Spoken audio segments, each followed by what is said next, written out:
बच्चों, आज कक्षा अष्टम में देखते हैं अध्याय 10 बहुभुज। बहुभुज नाम से स्पष्ट है जिसमें क्या हो, बहु यानी अधिक भुजा। अधिक भुजा, अधिक भुजा कहने का जिस बंद आकृति में, किसी बंद आकृति में दो या दो से अधिक भुजा हो वह अधिक भुजा ने बहुभुज कहलाता है। इसके अंतर्गत जैसे लिखते हैं त्रिभुज, चतुर्भुज, पंचभुज, षड्भुज, सप्तभुज, अष्टभुज। तो इस प्रकार से है नी, एक से अधिक भुजाओं से घिरी हुई बंद आकृति को बहुभुज कहते हैं। अब इसके अंतर्गत देखते हैं उत्तल बहुभुज। इसके अंतर्गत आता है उत्तल बहुभुज और एक होता है अवतल बहुभुज। तो उत्तल बहुभुज में क्या होता है, जैसे इस तरह से चतुर्भुज है तो इसके चारों भुजा क्या है, उभरा हुआ रहता है, तो ये उत्तल बहुभुज है। अवतल में क्या होता है, एक और चतुर्भुज में एक और क्या रहता है, धंसा हुआ रहता है। यानी इसमें अंतर्गत कहें तो यह 180 से अधिक अंश का कोण बनाता है। तो ये क्या है, अवतल बहुभुज है। क्या है, अवतल। और ये क्या है, उत्तल बहुभुज है। ये क्या है, उत्तल बहुभुज है। इसी प्रकार से बहुभुज के अंतर्गत हम इसमें देखेंगे। अब बहुभुज में n भुजा हो तो उसके अंतर्गत कोण कितने अंश के कोण बनते हैं उसके बारे में देखें। n भुजा वाले बहुभुज में अंतः कोणों का योग, इसके लिए सूत्र क्या है, n इंटू गुणित क्या है 180।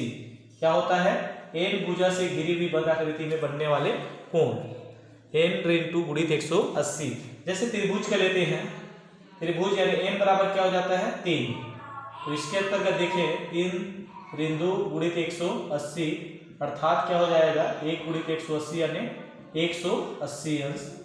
इसी प्रकार जैसे चतुर्भुज का लेते हैं तो 4 इन 2 हो जाएगा, अर्थात 2 गुणित क्या होगा 180 अर्थात क्या होगा 360 अंश।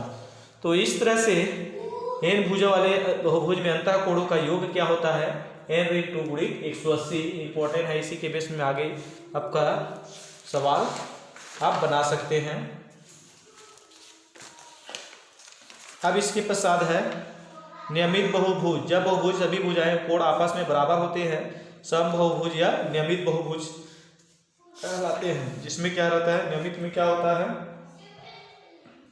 भुजा व कोण बराबर, भुजा व कोण क्या हो, बराबर हो, तब वो क्या है, नियमित कहलाता है। और अनियमित में क्या है, जस्ट विपरीत, भुजा और कोण क्या हो, बराबर न हो, अंतः कोणों की माप अलग अलग होती है, अनियमित बहुभुज कहलाती है। तो इस तरह से नियमित और अनियमित की होती है। अब इसके पश्चात हम आगे इसमें देखेंगे अभ्यास अंतर्गत भी सवाल। अब इसमें प्रश्नावली 10 में क्या है, प्रश्नावली 10, इसके अंतर्गत सवाल इसमें पहला है दो विकर्ण बराबर होते हैं। क्या है, दो विकर्ण क्या होते हैं, बराबर होते हैं। ऑप्शन दिए हुए हैं, पहला समांतर चतुर्भुज,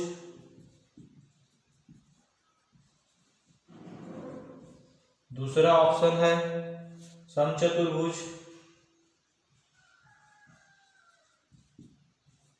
तीसरा ऑप्शन है आयत, चौथा ऑप्शन है समलंब चतुर्भुज।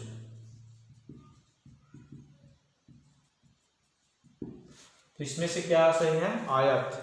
आयत जिसके दोनों विकर्ण क्या होते हैं, बराबर होते हैं। तो इस तरह से इसके अंतर्गत और सवाल है कि चतुर्भुज में सभी कोण आपस में बराबर होते हैं, तो इसमें भी आयत होगा। और इसके पश्चात और आगे प्रश्न है समांतर एक कोण यदि 60 अंश का हो तो उसके सम्मुख कोण का मान कितना होगा, तो 60 अंश की हो गई। तो इस तरह से प्रश्नावली 10 के अंतर्गत ऑब्जेक्टिव क्वेश्चन। और इसके अंतर्गत देखें इसमें और प्रश्न है, रिक्त स्थान की पूर्ति कीजिए। ऐसा चतुर्भुज जिसके विकर्ण बराबर होते हैं तथा प्रतिच्छेद बिंदु समकोण बनाते हैं, वो चतुर्भुज को क्या कहते हैं? वर्ग। क्या आएगा? वर्ग। तो इसमें रिक्त स्थान अंतर्गत भी सवाल है, और इसमें सवाल है जिसमें हम देखें चौथा प्रश्न। चौथा प्रश्न है, एक बहुभुज में भुजाओं की संख्या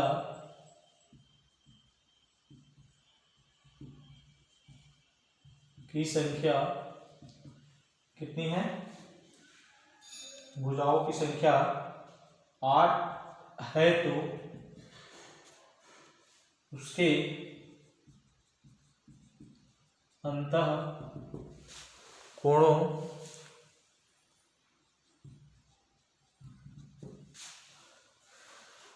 कोणों का योग कितना होगा?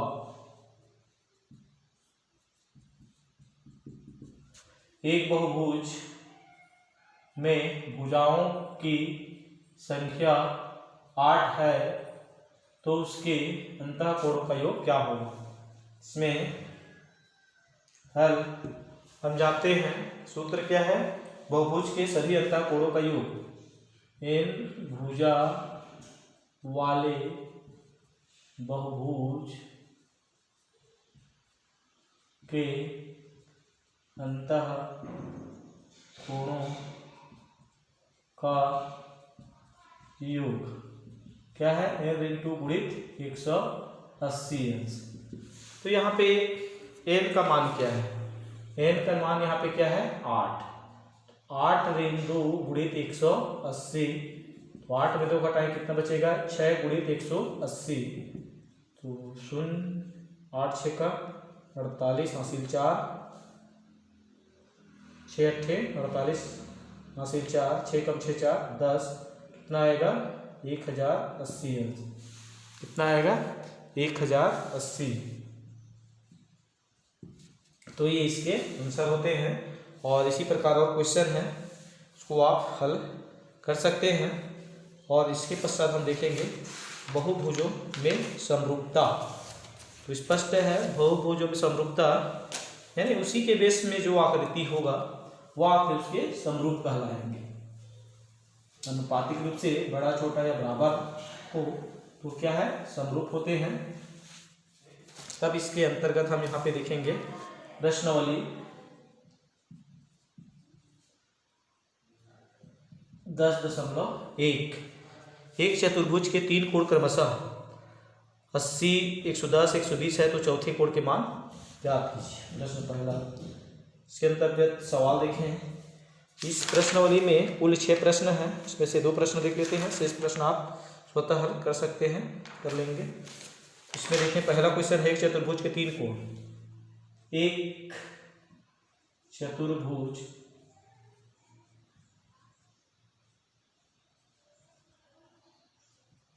तीन कोण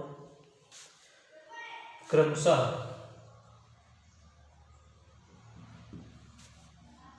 80, 110, 120, 80 अंश, 110 अंश, 120 अंश है, तो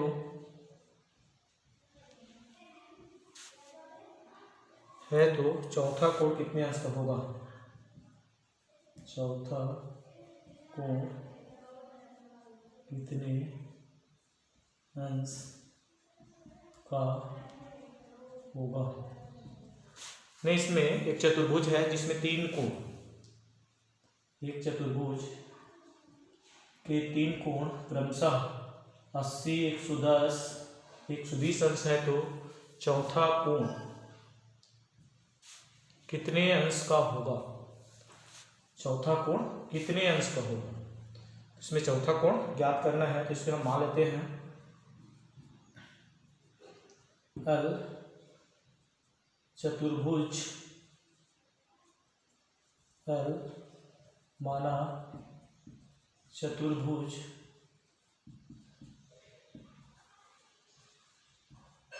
चौथे कोण का मान x अंश है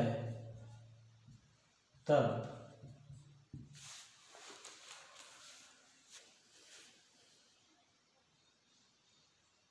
कोण 1 धन कोण 2 धन कोण 3 धन कोण 4 बराबर चतुर्भुज के तीनों कोणों का मान कितने अंश का होता है?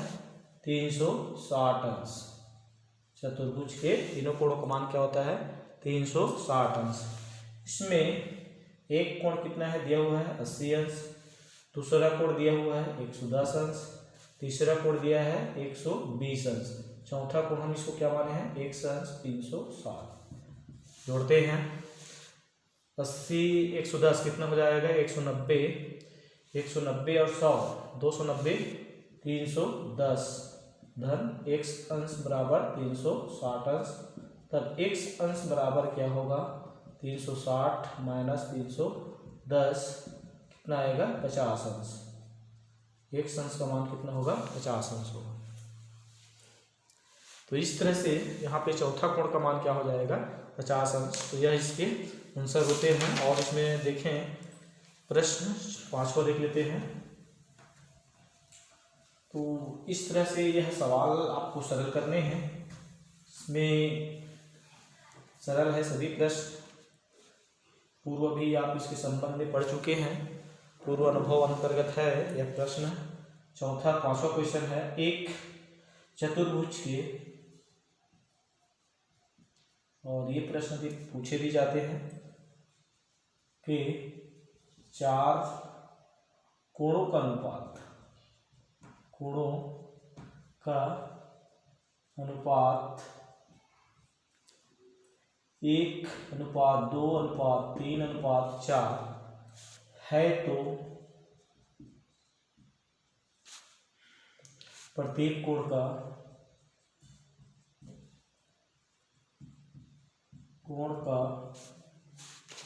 मान ज्ञात कीजिए।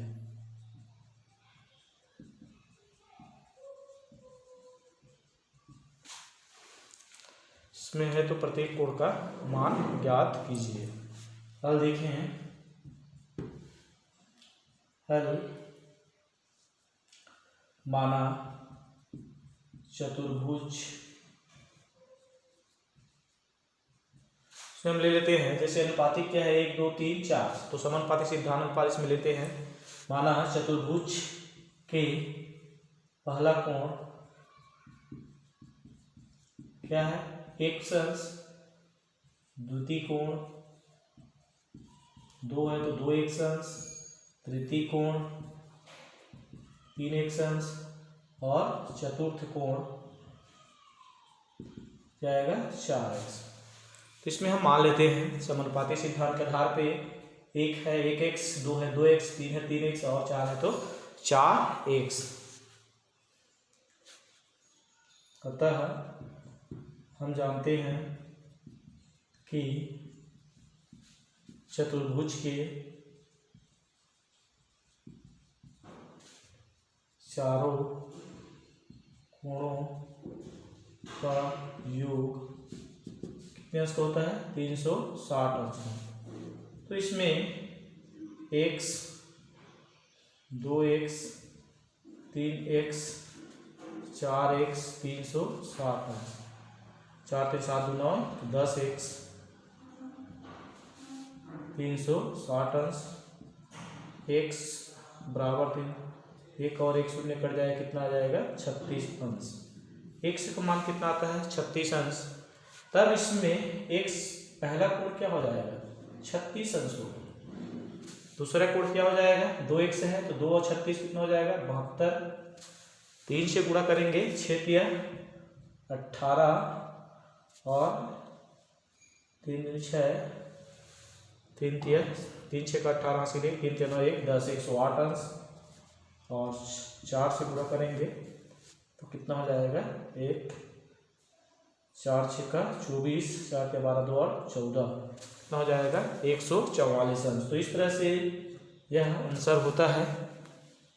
तो इसमें ज्ञात हो गया आपको पहला कोण कितने अंश का आएगा? 36 अंश, दूसरा 72 अंश, तीसरा 108 अंश और चौथा कोण कितना होगा 144 अंश। तो इस तरह से यह अध्याय आपका क्लियर होता है, अध्याय 10।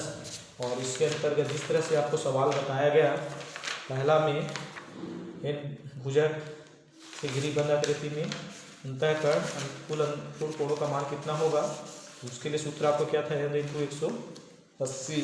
और इसके पश्चात इसमें समरूपता के अंतर्गत आपका ये चतुर्भुज अंतर्गत प्रश्न यहाँ पे हल किया गया है। ऑब्जेक्टिव क्वेश्चन भी है, ऑब्जेक्टिव क्वेश्चन को भी बताया गया। इस तरह से आपका ये प्रश्नावली क्लियर होता है और अध्याय 10 समाप्त होता है। अब इसके पश्चात अगला अध्याय हम देखेंगे चतुर्भुज की रचना। चतुर्भुज की रचना अंतर्गत हम सवाल अगला वीडियो में फिर आपको बताएंगे। धन्यवाद।